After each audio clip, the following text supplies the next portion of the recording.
Eu gostaria que você abrisse a sua Bíblia em Lucas, capítulo 13. Lucas, capítulo 13. Na quarta-feira nós ouvimos aqui uma reflexão bíblica. Estamos ouvindo nas quartas-feiras acerca da salvação. E na quarta eu fiquei um pouco incomodado, com o que nós ouvimos aqui, e eu dei uma palavra no final. Na verdade, o Espírito Santo me incomodou, e eu dei uma palavra no final, conclamando os irmãos a orar, porque nós não podemos tratar o pecado com tanta benevolência como nós temos tratado normalmente, E falei sobre o temor do Senhor, que é importante nós termos o temor do Senhor. E me lembrei da minha adolescência, quando eu tinha uma preocupação tão grande em estar dentro do reino, em não estar fora. A preocupação que eu tinha em fazer parte do reino mesmo. E por causa disso, eu tinha uma preocupação também muito grande com o pecado, em evitar o pecado. E quando eu pecava, eu tinha muito medo de que aquele meu pecado pudesse me tirar da presença de Deus e me tirar da eternidade com Deus. Então era coisa de adolescente, depois a gente vai crescendo, a gente vai aprendendo um pouquinho de teologia, E talvez por isso, humanamente falando, esse domingo seria um domingo para falar para a igreja. Trazer uma mensagem para a igreja. É um domingo, dia de jogo da seleção brasileira. Os visitantes provavelmente não viriam à igreja hoje, Então é provável que hoje tenhamos, talvez, nenhum visitante aqui na congregação hoje. Gente que nunca tenha vindo aqui à nossa igreja antes. A maioria já são membros da igreja, ou então já são congregados nossos. Mas ainda assim o Senhor me incomodou acerca de um texto. E eu queria que você abrisse agora a sua Bíblia em Lucas 13, já está aberta. Fique de pé. Eu vou ler esse texto, e aparentemente não seria um bom texto para se pregar hoje. Mas o Senhor me incomodou sobre esse texto. E eu fiquei muitas horas debruçado sobre esse texto, exercitando a minha homilética e tentando tirar daqui uma estrutura de pregação poética, bonita, que pudesse deixar alguns pontos na sua mente, mas não consegui. Então, depois de muitas horas no texto, a conclusão que eu cheguei é que eu devia fazer uma exposição do texto. Então, nesta noite, irmãos, nós faremos uma exposição desse texto bíblico, e eu tenho certeza que o Senhor vai falar a cada coração aquilo que é a mensagem que cada um precisa ouvir. Lucas, capítulo 13, versos 22 a 30. E percorria as cidades e as aldeias, ensinando e caminhando para Jerusalém. E disse-lhe um: Senhor, são poucos os que se salvam? E ele lhe respondeu: Porfiai ou esforçai-vos por entrar pela porta estreita, porque eu vos digo que muitos procurarão entrar e não poderão. Quando o pai de família se levantar e fechar a porta, e começardes a estar de fora, e a bater à porta, dizendo: Senhor, Senhor, abre-nos. E respondendo ele vos disser: Não sei de onde vós sois, então dizer: Temos comido e bebido na tua presença, e tu tens ensinado nas nossas ruas. E ele vos responderá: Digo-vos que não sei de onde vós sois. Apartai-vos de mim, vós todos os que praticais a iniquidade. Ali haverá choro e ranger de dentes, quando virdes Abraão e Isaque e Jacó e todos os profetas no reino de Deus, e vós lançados fora. E virão do Oriente e do Ocidente e do Norte e do Sul, e assentar-se-ão à mesa no reino de Deus. E eis que derradeiros há que serão os primeiros, e primeiros há que serão os derradeiros. Nós vamos orar. Feche os seus olhos. Obrigado, Senhor, por tudo que já vivemos até agora na tua casa. Obrigado por tua presença entre nós e pelo teu Santo Espírito já falando conosco. Agora pedimos que por tua palavra tu tenhas todo o acesso ao nosso coração, à nossa mente, ao nosso entendimento, e que saiamos daqui tocados pelo Senhor e que façamos com o Senhor votos de fidelidade, compromissos genuínos com o Senhor.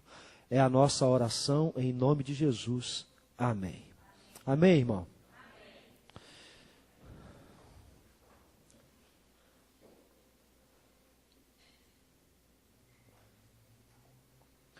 Pregar é algo muito perigoso, porque pregar é correr riscos. Eu vou correr alguns riscos aqui hoje. Vocês irão ouvir coisas que não entenderão, e eu serei acusado de não ter sido claro. Vocês ouvirão coisas que não aceitarão, e eu serei culpado por ser radical demais. Vocês ouvirão outras coisas que não concordarão, e eu poderei até ser taxado de insano. Mas o perigo maior vem sobre mim da parte de Deus. Porque se eu não pregar a verdade, serei denominado por Deus falso mestre e condenado diante dele.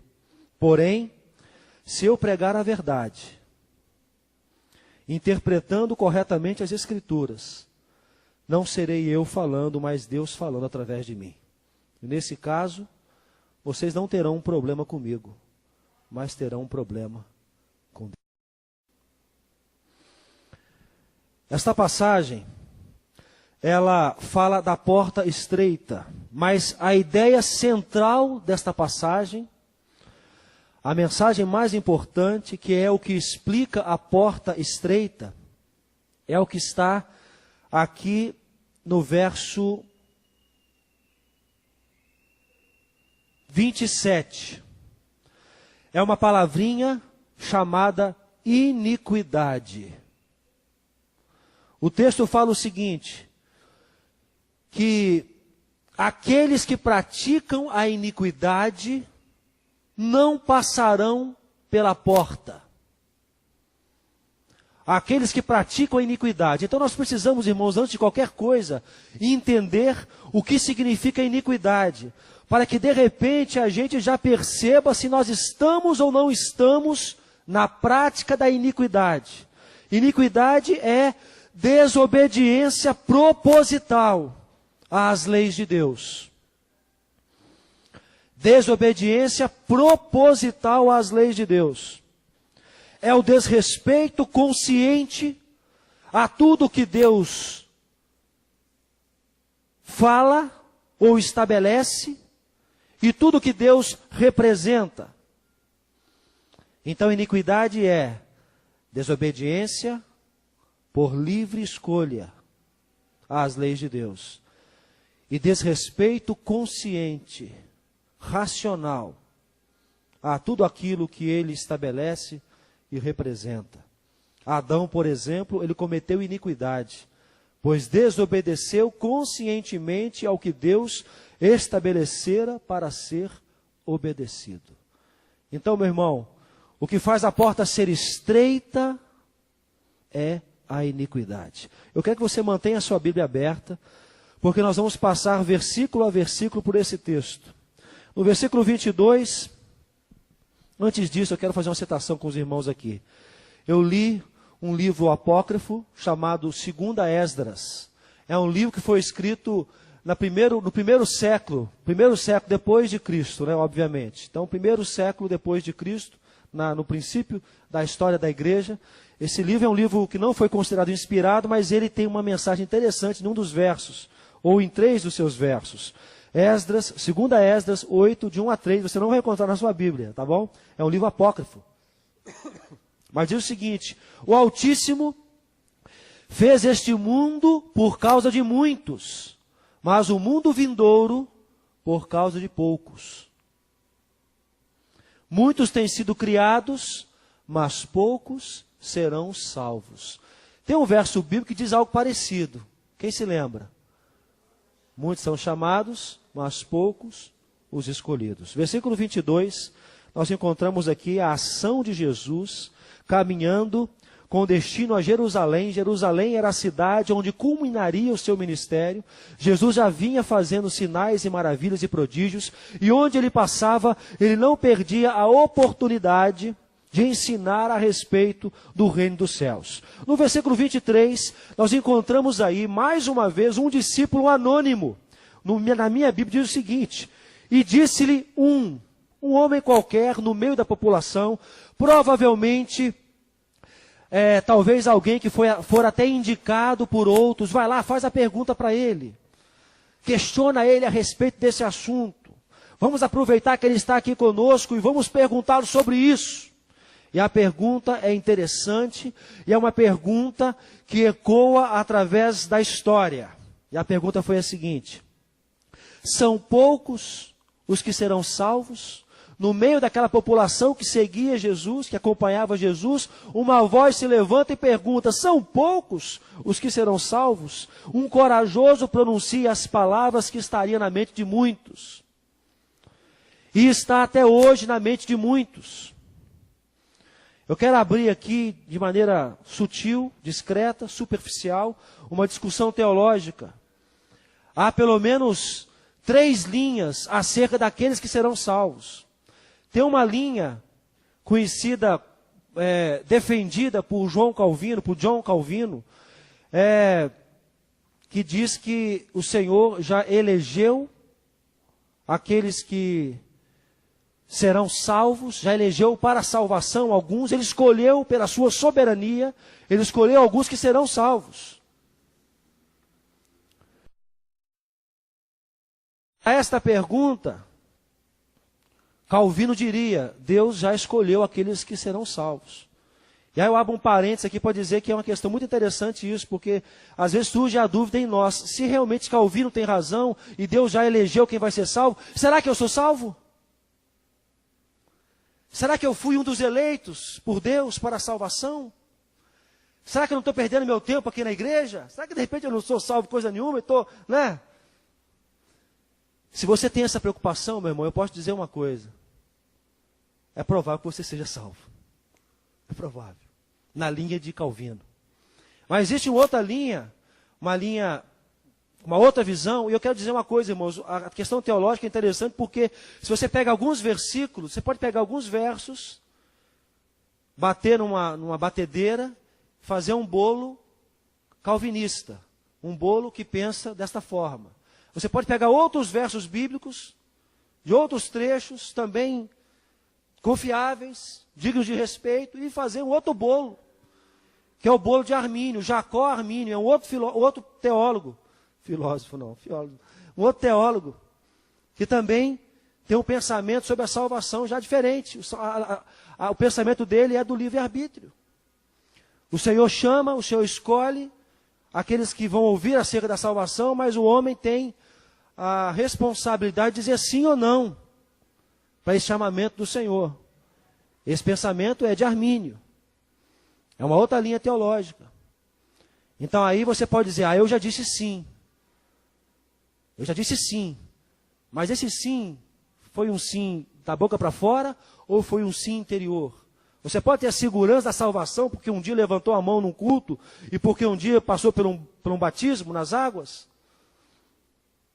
Só porque você disse sim para o chamamento do Senhor?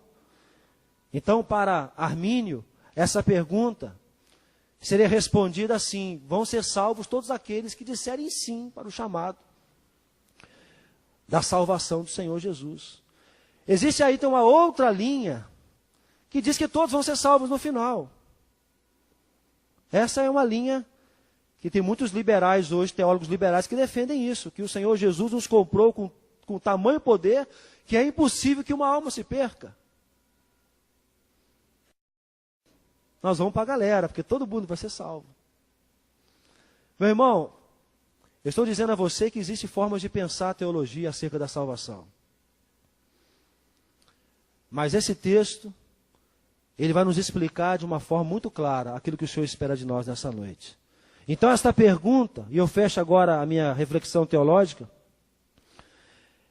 sem dizer o que é, o que não é, porque é muito perigoso isso também. É assim, é assim, é assim.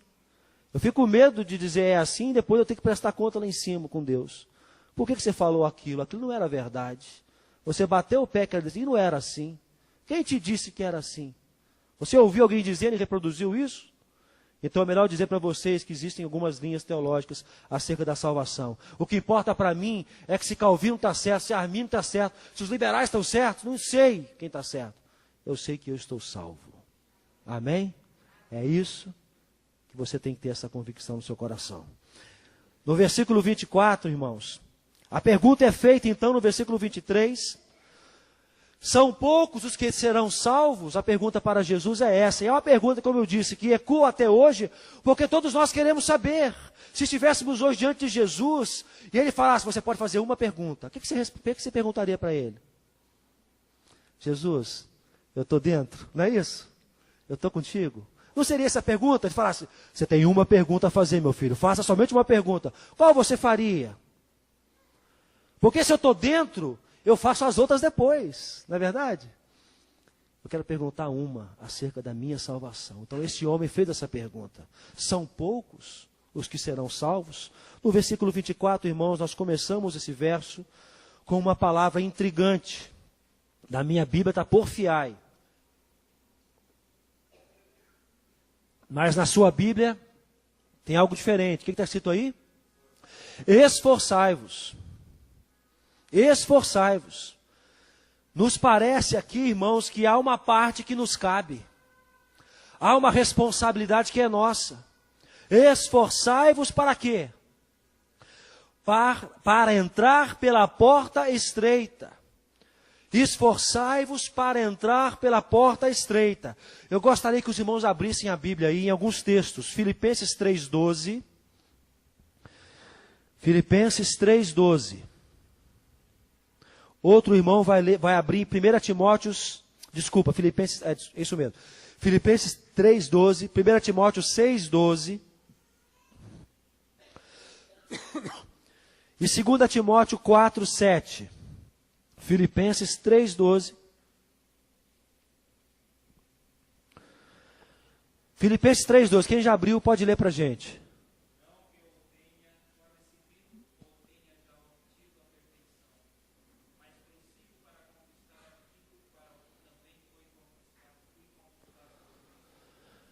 Paulo falando acerca do seu esforço. Irmãos, essa palavra esforçai-vos ou porfiai, essa palavra no grego, ela tem uma força muito grande. Ela significa o seguinte, que nós devemos comprometer neste trabalho os nossos nervos. E devemos empreender, enquanto comprometemos nossos nervos, uma grande força. Tá? É o que o texto no grego diz. Então Paulo está falando nesse primeiro capítulo aí, primeiro texto de Filipenses, sobre o seu esforço, mas não parou por aí. 1 Timóteo 6,12, algum irmão lê para nós, por favor? Combate o bom combate da fé, toma posse da vida eterna, para a qual também foste chamado, e de que fizeste a boa confissão perante muitas testemunhas.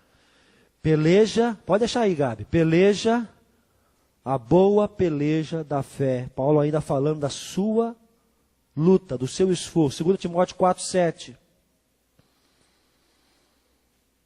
Alguém pode ler para nós? 2 Timóteo 4,7. Guardei a fé. A dedicação, o esforço, seja por gratidão de ter sido eleito para a salvação, na visão de Calvino, seja por obediência dos que pretendem a salvação, na visão de Armínio, deve comprometer todos os nervos e requer a aplicação de grande força, como um atleta em uma competição. 1 Coríntios 9, versículos 24 a 27. 1 Coríntios capítulo 9, 24 a 27, vou ler esse. Não sabeis vós que os que correm no estádio, todos na verdade correm, mas um só leva o prêmio? Correi, presta atenção nessa parte, correi de tal maneira que o alcanceis. E todo aquele que luta, de tudo se abstém. Ele o fazem para alcançar uma coroa corruptível, nós, porém, uma incorruptível. Pois eu assim corro, não como a coisa incerta, assim combato, não como batendo no ar. Antes, subjugo o meu corpo e o reduzo à servidão, para que, pregando aos outros, eu mesmo não venha, de alguma maneira, a ficar reprovado. Nós encontramos aí, meu irmão, o apóstolo Paulo. O apóstolo dizendo da sua luta, do seu esforço e nos ensinando acerca deste combate, acerca desta competição. Eu quero correr, eu quero competir de forma que eu vença, de que eu ganhe, de eu consiga no final uma coroa que não se corrompa, uma coroa incorruptível. Eu quero viver a minha vida com Deus. Eu quero andar na presença de Deus, longe da iniquidade. Eu quero me abster completamente daquilo que é mal. Eu quero viver correndo a minha carreira, cumprindo a minha carreira, de forma que eu olhe no futuro para trás e eu diga: combati o bom combate. Nesse versículo 24, nós lemos ainda: porque eu vos digo que muitos procurarão entrar. Muitos procurarão entrar e não poderão. Talvez isso, meu irmão, seja uma referência com relação ao tempo. Procurar entrar pela porta quando a porta já estiver fechada, por exemplo. Já não estiver mais disponível a entrada. Tarde demais. Muitos procurarão entrar quando a porta já estiver fechada. Outros pensarão em entrar, essa é uma outra possibilidade. Pensarão em entrar por essa porta quando já não tiver mais ânimo para lutar. Considerarão esta porta, mas não terão mais ânimo e disposição para lutar o bom combate, para se esforçar, para porfiar, para passar pela porta estreita. Tarde demais.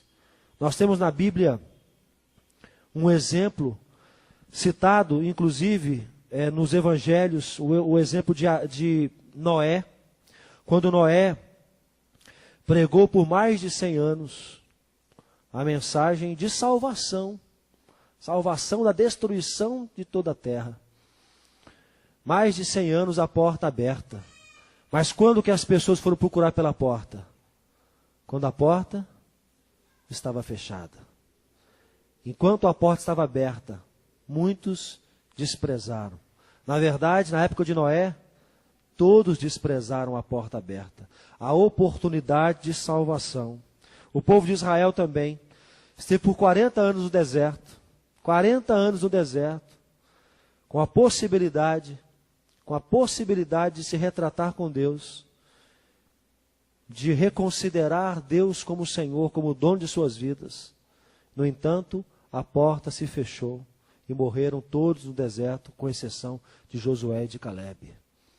Não entraram pela porta da reconciliação quando puderam. E por isso não conheceram a terra de Canaã, a terra da promessa. Meu irmão, muito importante, queria que você abrisse sua Bíblia, Mateus capítulo 24. Mateus capítulo 24, versos 37 a 44. No Novo Testamento também nós vimos um outro momento em que as pessoas chegam na porta com a porta fechada. Alguém se lembra de uma parábola? Das 10 virgens. A parábola das 10 virgens. Como naquela parábola, entraram com o noivo as que estiveram prontas, que estavam prontas, preparadas para a sua chegada. As outras 5 foram chamadas pelo texto bíblico de loucas. Loucas. Sabendo que o noivo viria, por que não se preparou? Quando que a porta vai se fechar, meu irmão? A porta estreita que está aberta hoje, quando ela vai se fechar? Quando Cristo, nosso Senhor, voltar para buscar a sua igreja. Quando Cristo voltar, a porta se fecha. A porta se fecha. Quando o noivo vier buscar a igreja, a porta se fecha. E aqueles que não estiverem preparados, não estiverem prontos, não estiverem limpos, libertos da iniquidade, ficarão de fora. Baterão na porta, clamarão para que seja aberta, mas terá cessada a oportunidade. Mateus capítulo 24, versículos 37 e 44. Diz o seguinte o texto da palavra de Deus: e como foi nos dias de Noé, assim será também a vinda do Filho do Homem. Portanto, assim como nos dias anteriores ao dilúvio, comiam, bebiam, casavam e davam-se em casamento, até o dia em que Noé entrou na arca. E não o perceberam até que veio o dilúvio e os levou a todos. Assim também será a vinda do homem. Então, estando dois no campo, será levado um e deixado o outro. Estando dois moendo no moinho, será levada uma e deixada a outra. Vigiai, pois, porque não sabeis a que hora há de vir o vosso Senhor. Mas considerai isto: se o pai de família soubesse a que vigília da noite havia de vir o ladrão, vigiaria e não deixaria minar a sua casa. Por isso, estáis vós apercebidos também, porque o Filho do Homem há de vir a hora que não penseis. Versículo 26, meu irmão. Versículo 26. Antes disso, no finalzinho do versículo 25, nós lemos aí a resposta do Senhor quando batem na porta. Quando batem na porta com a porta fechada. A porta está fechada e começam a bater na porta, querendo entrar pela porta, pedindo uma chance de entrar, de passar pela porta. O que eles ouvem do outro lado é a seguinte frase: não sei de onde vós sois. Não sei de onde vós sois. Sabe o que significa isso, meu irmão? Significa que aqueles que estão batendo na porta são aqueles que sabem o que está acontecendo do lado de dentro da porta. E sabem também daquilo que o aguarda do lado de fora da porta. É por isso que eles batem desesperadamente. Eles conhecem a verdade. Eles mantêm um relacionamento com a verdade. Eles conhecem, poderíamos dizer hoje, as Escrituras. Conhecem o poder de Deus. Conhecem o projeto de Deus para a salvação da humanidade.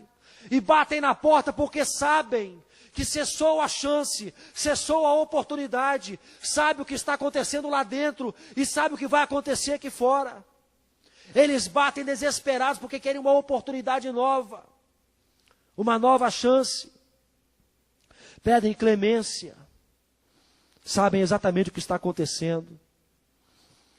Conviveram com a verdade, mas não foram transformados pela verdade.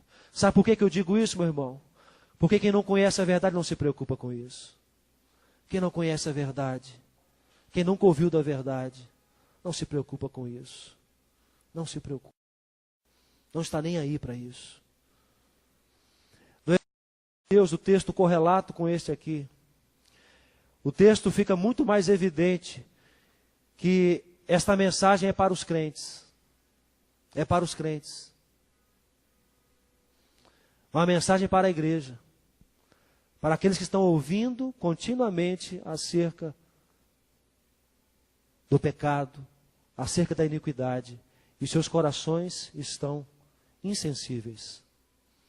Continuam com as mesmas práticas. Baterão na porta e ouvirão: não vos conheço, não vos conheço. Mateus capítulo 7, versículo 22. Nós lemos: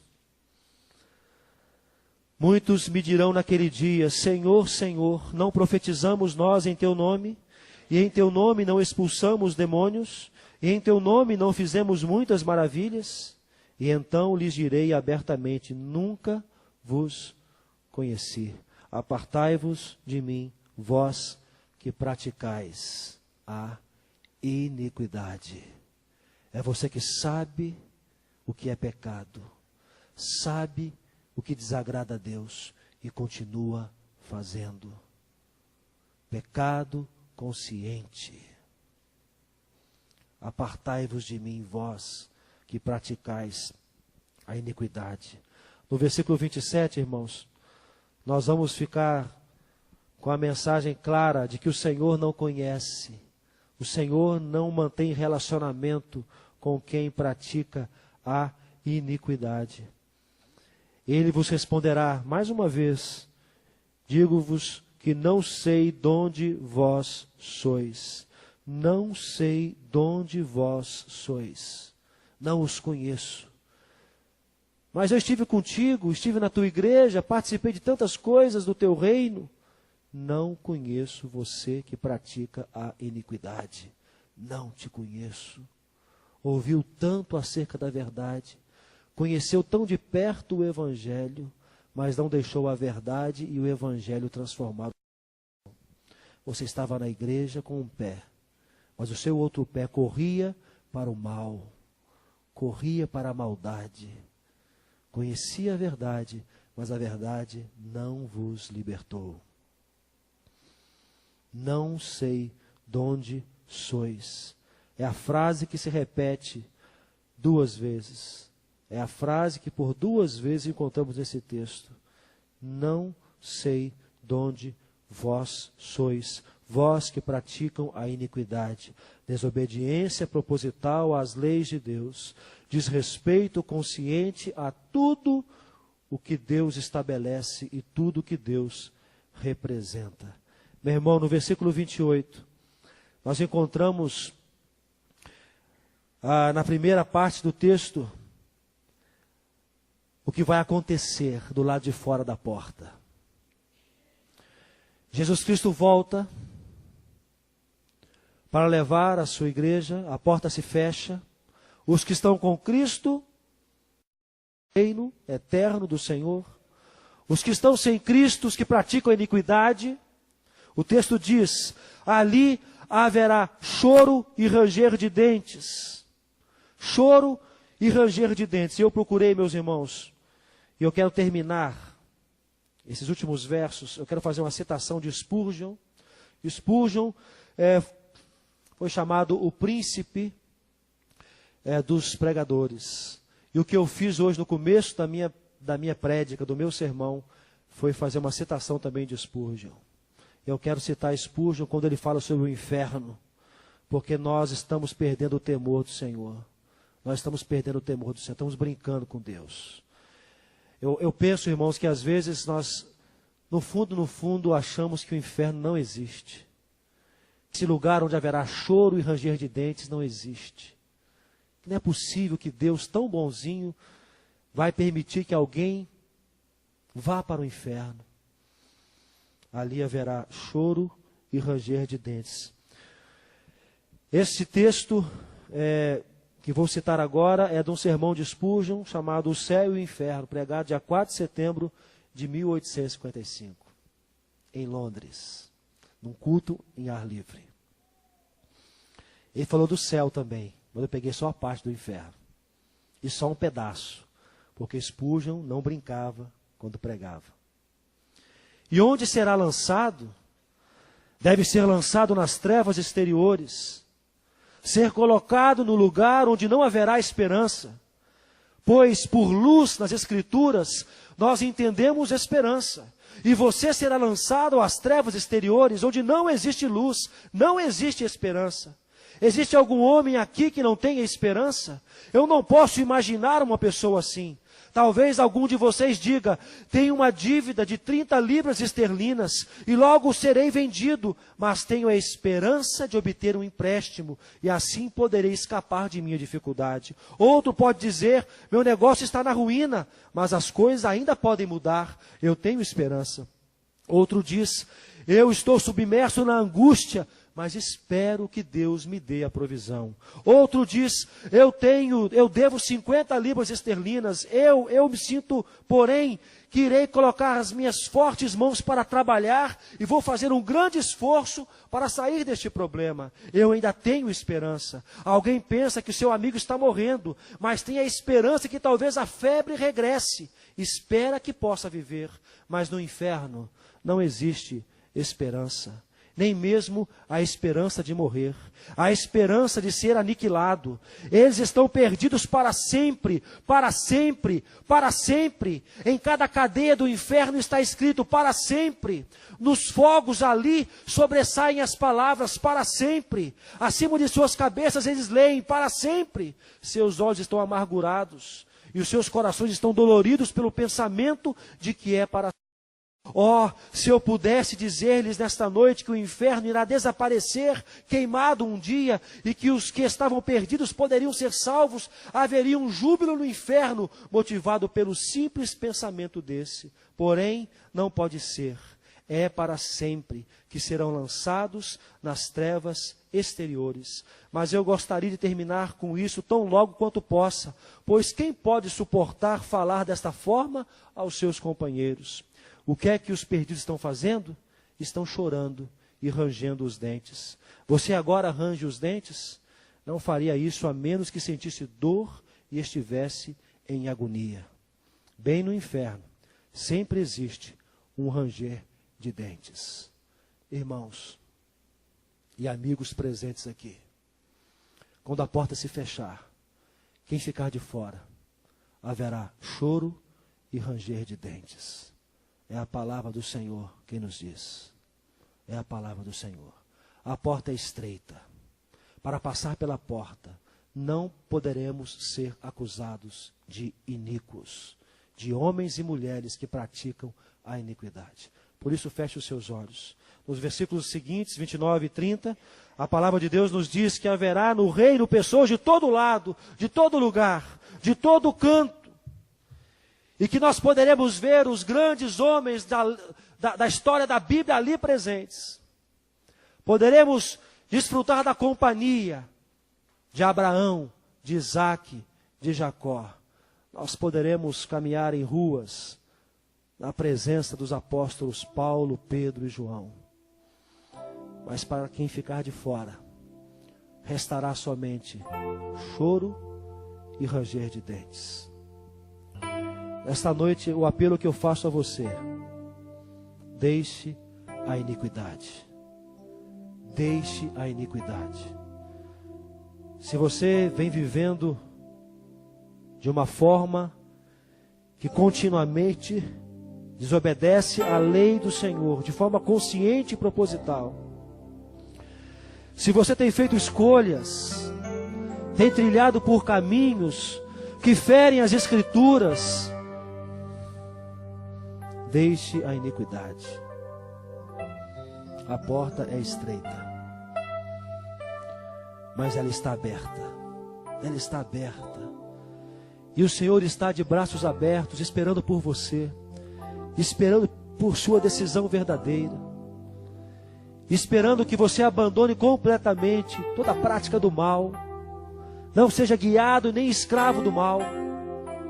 O Senhor espera que você assuma um compromisso verdadeiro, de fazer dele realmente o dono da sua vida, e não uma opção para a sua semana. A igreja não tem que ser um lugar onde você vai para aplacar a sua consciência. A igreja é um lugar onde você vem para adorar o seu Deus. O seu Deus.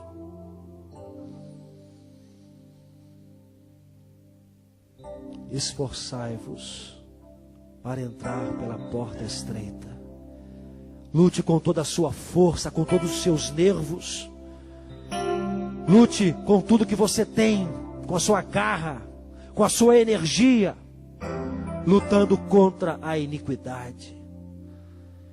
Em Hebreus nós vamos ler que nós ainda não lutamos, ainda não resistimos até o sangue combatendo contra o pecado. Olha, esta noite, meu irmão, eu gostaria que nós passássemos aqui por uma onda de comprometimento com Deus, uma onda de santidade. Que nós disséssemos para o Senhor: Senhor, eu quero ser mais piedoso, eu quero ser mais misericordioso, eu quero amar as pessoas que estão ao meu redor, eu quero me importar com as pessoas, eu quero, Senhor, fazer a diferença na vida das pessoas, eu quero deixar de ser tão egoísta e preocupar-me mais com os outros. Para conseguirmos isso, temos que nos livrar completamente do mal, do governo do mal sobre as nossas vidas, dos vícios, das impurezas, dos desejos maus, da cobiça.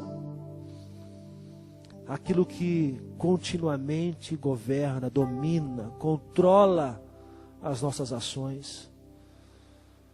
Senhor no trono. Você pode orar agora e pedir isso a Deus: Senhor, assente-se no trono da minha vida. Assente-se no trono, Senhor Deus. Eu quero o Senhor no trono lá na minha faculdade. Eu quero que as pessoas olhem para mim e saibam que eu sou governada pelo Senhor. Eu quero o Senhor no trono nos meus relacionamentos, nas minhas amizades. Eu quero que as pessoas olhem para mim e saibam que eu pertenço a Ti. E que da minha boca não sairá palavra torpe. Que da minha boca não sairá palavra que amaldiçoa, mas somente palavra que abençoa. Eu quero que o Senhor se assente no trono da minha vida, lá na minha casa. Na minha relação com os meus pais, com os meus irmãos, com o meu marido, com a minha esposa. Eu quero o Senhor no trono, governando, controlando, guiando, conduzindo-me ao cumprimento da Tua vontade. Fale com o Senhor, meu irmão. Eu quero o Senhor no trono em todo o tempo na minha vida. Em todo o tempo, em todo o tempo, todo o tempo. Onde eu estiver, com quem eu estiver.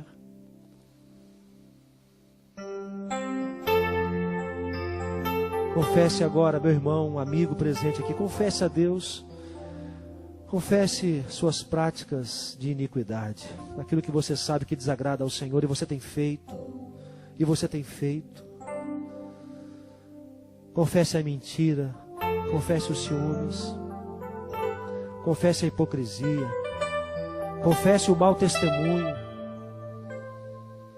Confesse a negligência espiritual. Você não lê a Bíblia, você não ora. Confesse isso a Deus, peça perdão a Deus. Quando não há espaço para Deus na nossa vida, o diabo entra. O diabo vai pelas brechas. O diabo nos controla.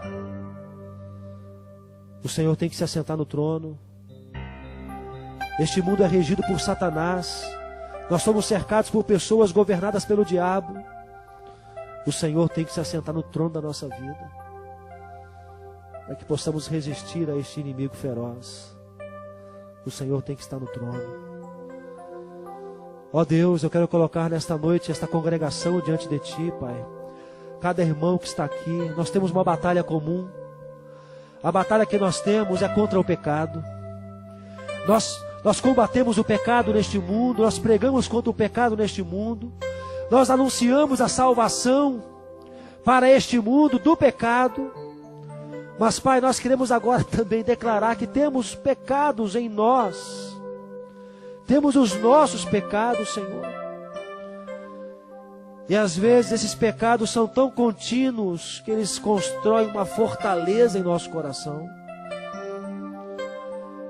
Eles levantam uma fortaleza aparentemente intransponível, indestrutível, mas Tu és o Senhor que tudo podes. Por isso, Pai, nesta noite, o Senhor, no Teu Espírito, a lutar contra os nossos pecados e a vencer completamente a iniquidade em nosso coração. Se há alguém nesta noite, Senhor, aqui, que se sente completamente governado pelo pecado, hoje, Pai, hoje é o dia da vitória, é o dia da confissão, da reconciliação, porque a porta está aberta, a porta está aberta, e não passará por esta porta, Senhor, nós sabemos, somente aqueles que praticam a iniquidade. Nós não queremos ficar de fora, Senhor, nós não queremos sofrer para sempre no inferno, para sempre, para sempre. Sempre, nós não queremos. Nós queremos, ao contrário disso, viver para sempre na Tua presença, com o Teu povo. Ó Pai, fala conosco hoje aqui. Fale com cada um de nós. É a nossa oração, em nome de Jesus. Amém. Eu quero fazer uma pergunta simples, você pode continuar orando. Há alguém nesta noite aqui, nessa congregação, que quer entregar a sua vida para Jesus, que nunca fez isso antes, e quer declarar publicamente, levantando uma de suas mãos: eu quero Jesus na minha vida como Senhor da minha vida. Há alguém que deseja isso? Levante a sua mão agora, se você quer, porque Jesus, Ele é o caminho que nos livra da iniquidade. Há alguém, eu não sei se tem alguém nessa condição, precisando dessa salvação aqui. Você quer? Levante a sua mão onde você está. Há alguém aqui que quer se reconciliar com o Senhor nesta noite, entendendo que vinha andando longe da presença dEle, que já havia permitido que o pecado ocupasse um espaço muito grande na sua vida, mas hoje você quer recomeçar com o Senhor de maneira diferente. Você quer expulsar o pecado da sua vida e colocar o Senhor no trono. Tem alguém nesta noite, nessa condição? Levante a sua mão onde você está. Se há alguém assim, que quer se reconciliar com o Senhor nesta noite, eu quero orar por você. Quero orar por vida. Se há alguém, levante agora que eu vou orar. Deus abençoe sua vida.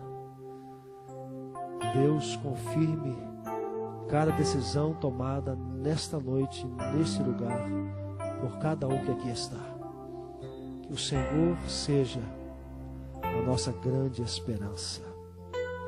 É a oração que fazemos em nome de Jesus. Amém e amém. Que Deus nos abençoe, meus irmãos.